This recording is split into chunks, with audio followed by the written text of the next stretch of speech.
Welcome to the Escape News Podcast, and today we are talking about the apocalypse, or preppers, I guess. Preppers preparing for the apocalypse. Yeah, it's a lot of peas. Yep, preppers preparing with peppers for the apocalypse.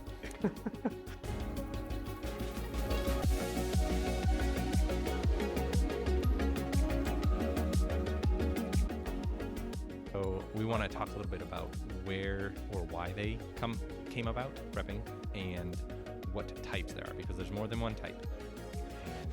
And of course, like we're going to be talking about the main two types. I guess you could be a lot of different kinds of preppers out there. Yeah, it's a sliding scale, I think. But people tend to fall on one or two. Exactly. Like everybody's prepared for a thunderstorm because they have a flashlight in their drawer or something like that, or their nightstand or whatever. And that's a different kind of prepping. We have refrigerators. I mean, we're prepared for the week usually, but this is something else. Scale kind of goes up. Exactly. And so you keep some extra clothes in your closet for a rainy day or a nice day to go to the office or a business meeting or something like that. You know, you're all prepared for something, but this is a completely different kind of preparing. And of course, so most preppers, when people see it on the TV show, that's like the extreme kind, but we're going to talk about that. I mean, I'm going to start out with, so preparing for whatever might ensue was born out of a prevailing fear of total national collapse and self or small community family reliance. That's kind of the gist. And people have been doing this for quite a while. Yeah. So some of the initial, more modern reasons why people started preparing for things, World War I and II, big notable reasons to prepare for definitely the apocalypse or incoming disaster. Numerous countries involved in the wars encouraged their citizens to plant victory gardens. That was a big thing I remember. And the promoting of well, I remember, like, I was that old. I'm not that old. I remember hearing about it from your grandparents or something. I remember back in my day. Save the bacon grease in the coffee tin, whatever they were trying to do. I remember back in high school being told Yeah. about these things. So the promoting of victory gardens went hand in hand with the rationing of food. And there were a lot of people at this time who like built shelters and things. And that we'll talk about that in a second. So campaigns for preparedness and self-reliance became patriotic endeavors that would help win the wars. And of course, if you're not consuming as many resources, which is a big prepper thing, like you only have so many resources and without society, you have to figure out how to do that on your own. Mutually assured destruction, Cold War, the 50s, big time to be aware and be preparing. Yeah. And then, but more recently, probably in most of our listeners' lifetime, if you weren't during the Cold War or like us, you would know Y2K. Yeah. I mean, I remember staying up late at night and it was like, oh, the world's going to end, planes are going to fall out of the sky. And that didn't happen. Yeah. I think my dad, like, he just set the clock ahead on the computer. It was like, all right, well, now it's, December 31st, 11:59. We just sat there, waited for a minute with bated breath, and then it ticked over and nothing happened. We're like, okay, well, I guess that was it. Now, I don't know if that was actually a real test, but it made us feel better. Gave us the warm fuzzies. Exactly. So with most of these situations, nothing really happened. Yeah. The day that something actually happens, we're all doomed. yeah. You didn't realize you didn't prepare enough or you were completely off. So, yeah. Exactly. So if you remember when Obama was getting elected or about to be elected, a lot of people were talking about, I guess this is something you wrote down. I didn't hear this second part, but the first part I heard, Obama's going to take your guns. So go buy guns. Gun sales went through the roof. We heard that the same with this most recent election. But you put down here and enslave white people. I never heard that one before. Yeah, this was kind of, I was actually really surprised. Maybe this is just more of an extremist opinion that I found online, which is easy to find. Conspiracies are easy to find. But they were like going on about how like Obama was gonna like just genocide the white race and all this kind of crazy stuff. I was like, I don't really think he's gonna do that. There's a lot more. It's gonna, I don't know. I didn't buy that last part, but there were very much was, he's gonna take our guns kind of thing. But then some people were, I guess, somewhat afraid of like some kind of reprisal against color of their skin kind of thing. It was just, or lack thereof. I don't know. Racial tensions have been a big thing. For sure. In America, around the world, there's a lot of that going on everywhere, and that leads into lots of conspiracies and lots of preppers. Related to that. So more recently, which we know about this election riots, there were a lot of racial riots over the past few years. QAnon, downfall of America, which we're going to talk about that all in the next episode. Modern extremist political groups. So which group your uncle is talking about when we come to Thanksgiving this year. Give you some talking points. Yeah, exactly. You know which people to avoid. So we have those things, and then Ryan's going to pick it up with the first of the main groups we're talking about today. Right. So we mentioned about extremists, and then I guess moderates. Well, the extremists, so these are the preppers that they kind of go just really above and beyond. This is to the point where it's kind of weird in that they over prepare so much to the point where like I don't even think you can plan that far ahead. Like unless you've lived through it before, you don't really know what to expect. But they're kind of acting like they're ready for it. These are the people where they've got like 15 years worth of like canned or preserved goods. They've got water purification systems, and beyond just like the food supplies, they're going for like weapon type, like Mm. arsenals, right? So they got ghillie suits and like assault Which makes rifles. sense. Like, especially from what I understand, a lot of people in that category probably were in the military or worked in a Yeah, prison or something in that, and they don't trust people naturally. And of yeah, course, the military teaches you safety is an illusion, and the stuff around you could be absolvent very quickly. yeah. And they're thinking like if you have to survive for the next 15 years, then things are so bad off that security is obviously going to be the next thing you have to prepare for.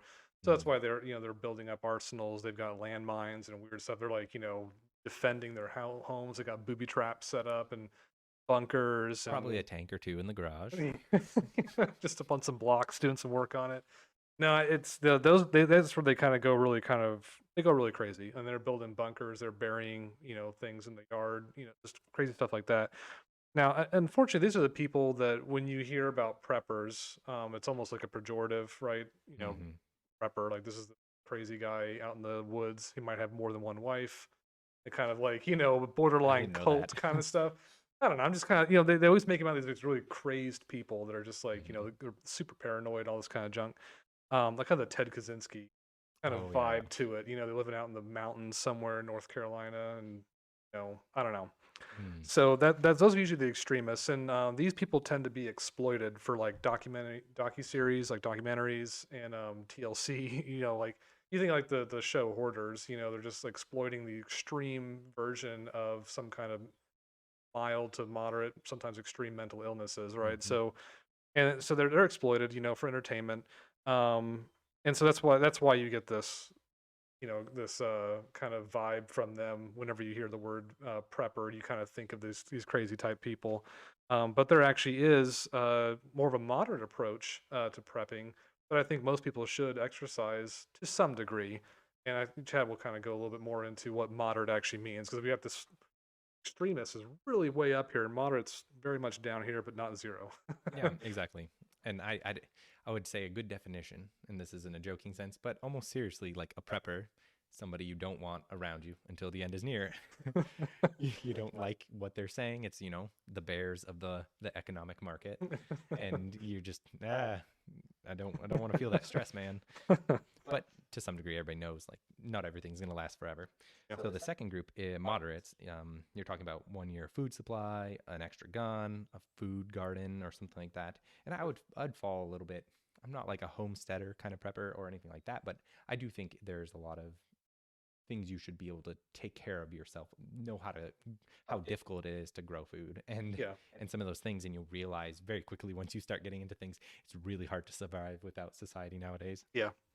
um, but they have offshoot factions, like I said before, homesteaders, people who want to be self-sufficient, and sometimes also cord cutters, but for different reasons. You got to be able to figure out how to survive without modern electricity. It's really hard, or figure out how to make it yourself. And I talk about that on my channel a little bit, how to make a nuclear reactor. And update on that is that I haven't gotten very far, and it's very complicated as far as getting the That resources might to be a do good so. thing though. I'm not I don't know.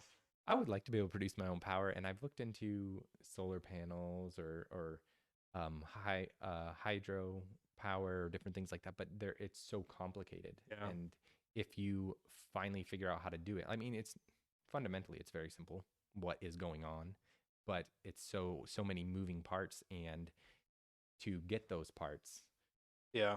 is kind of difficult. Like I can't go produce a very accurate ball bearing myself and figure out how to like dig iron or out of my yard or make steel. And Yeah. if you didn't have society, it'd be very difficult to produce those things from scratch. But of course, most of these people prepping would assume that at some point you're going to be scavenging and pulling stuff off of people who didn't make it, Yeah. which is Yeah. pretty likely. Yeah, pulling iron out of the ground, I mean, just as kind of an aside, I looked into a little bit of that just 'cause I was curious, and people just get to dig a lot of earth, Hmm. putting into like a bloom furnace, I think it's called or something, and Yep. it take weeks. Yep. It actually just produces a handful of ingots. So It's a lot of work. yeah, And a ton of you know, work. don't take for granted what we have nowadays. Even clothes, like making clothes is pretty difficult. I know everybody on one hand, which is a whole nother side point. We'll talk about some of the other stuff. Afterburner. Yeah. Support us on Patreon, Afterburner. I have some other thoughts on this. But going back to these moderate groups, so how to provide for your family: water, food, shelter, clothing, those things. Outside survival without, or surviving without outside sources.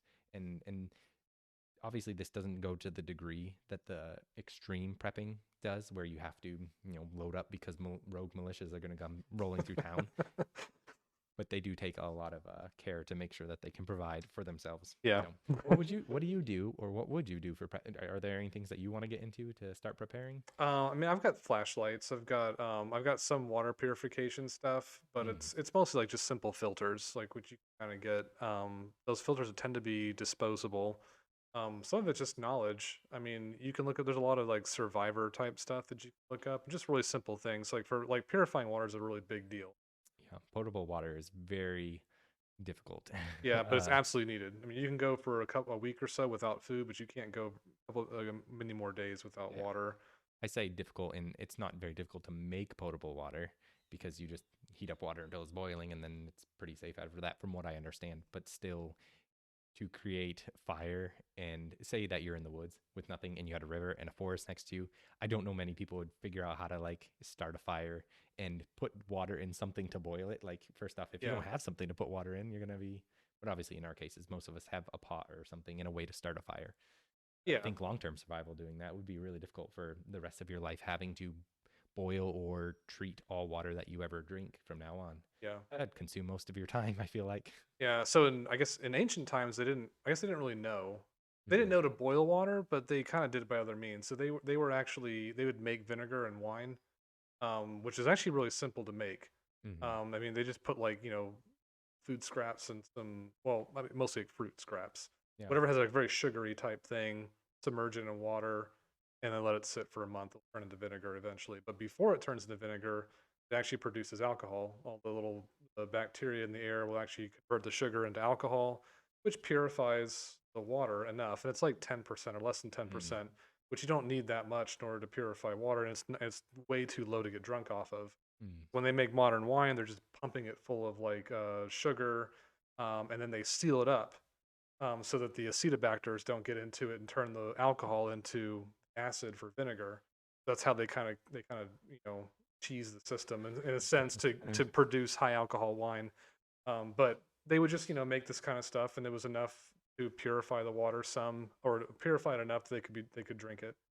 But we don't have to technically boil it, though. That's a lot safer. Mm-hmm. You're also killing parasites and whatever else you might find, which sometimes you can kind of filter those out, but it's not guaranteed. And which, if you want to learn about prepping and how to prepare, whether it be, food or getting potable water or producing electricity, there's tons of stuff on YouTube.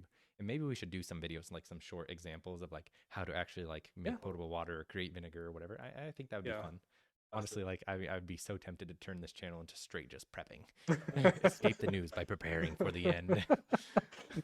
I have an interest in it, like, self-reliance and teaching your family and your kids how to, take care of themselves. Yeah. But yeah, well, I think we have some more interesting things to talk about in Afterburner. But if you like this episode, please like it. Literally by clicking the like button, and that will help us greatly. Honestly, we're still a small channel and every bit helps. Of course, sharing it with your friends, subscribing, commenting, all those things help. But we found that liking, actually even disliking, don't tell everybody this, but I don't want you to go dislike our video. But if you didn't like our video, please hit the dislike button, because that will also help promote it too. So either way, thumbs up or thumbs down. And we'll see you on Afterburner and Patreon. If you're not over there supporting us yet, please do. We'd appreciate it. And we have more to discuss. See you guys next time. Yeah.